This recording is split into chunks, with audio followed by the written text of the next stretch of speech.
Los Angeles Lakers, Denver Nuggets at LeBron James, yan ang ating pag-uusapan. Final seconds. Bryant for the win.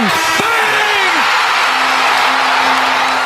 Isa namang analyst ang nagsabi na magiging title favorite daw ang Lakers kapag tinalo nila ang Denver Nuggets. Pero para pa kay Chris Broussard ay malabo daw talunin ng Lakers itong Nuggets. Gusto naman daw niya si LeBron James pero sa palagay niya daw ay tatapusin ng Nuggets ang series sa Game 5 or Game 6.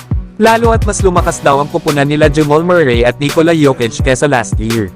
Yan nga mga idol ang mga sinabi at prediction ng analyst na si Chris Broussard sa magiging laban ng Lakers at Nuggets sa first round series nila sa playoffs. Hindi naman sa minamaliit ni Chris Broussard itong Lakers sa mga sinabi niya.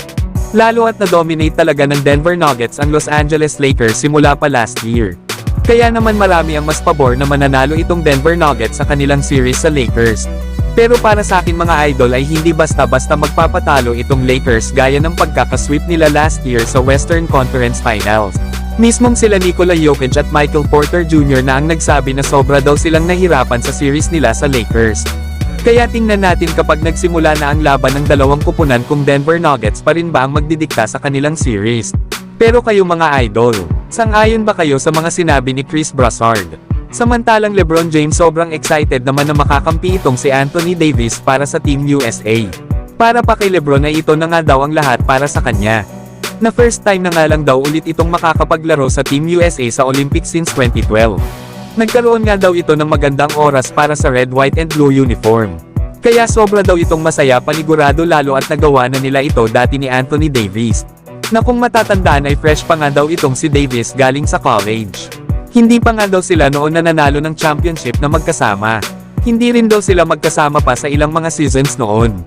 Kaya ang makasama daw itong si Anthony Davis at ang ilan sa Team USA players kasama ang mga coaching staff. Ay si LeBron daw mismo ay sobrang excited. Yan nga mga idol ang mga sinabi nitong si LeBron James. Kaya panigurado na mangingibabaw ang duo nila ni Anthony Davis at LeBron James sa Olympics.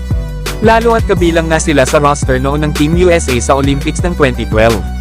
Na dito ay rookie pa lang si Anthony Davis at ang Team USA nga ang nanalo ng gold medal ng makalaban nila ang Spain sa finals. Pinapangunahan nga noon nila Kobe Bryant at LeBron James ang Team USA. Kaya masasabi talaga na huling pagkakataon na ito para kana LeBron James, Stephen Curry at Kevin Durant na makikitang maglalaro sa Olympics. Isa pa ay gusto nilang ipamukha dito kay Noah Lyles na ang Team USA pa rin ang world champion pagdating sa Olympics. Lalo at todo ang panglalait ni Noah Lyles nang matalo ang Team USA sa nakaraang FIBA World Cup. Kaya ipapakita ngayon nila LeBron James at ng iba pang players ng Team USA ang kaya nilang gawin sa world stage. Pero kayo mga idol, ano ang masasabi nyo sa team ng USA?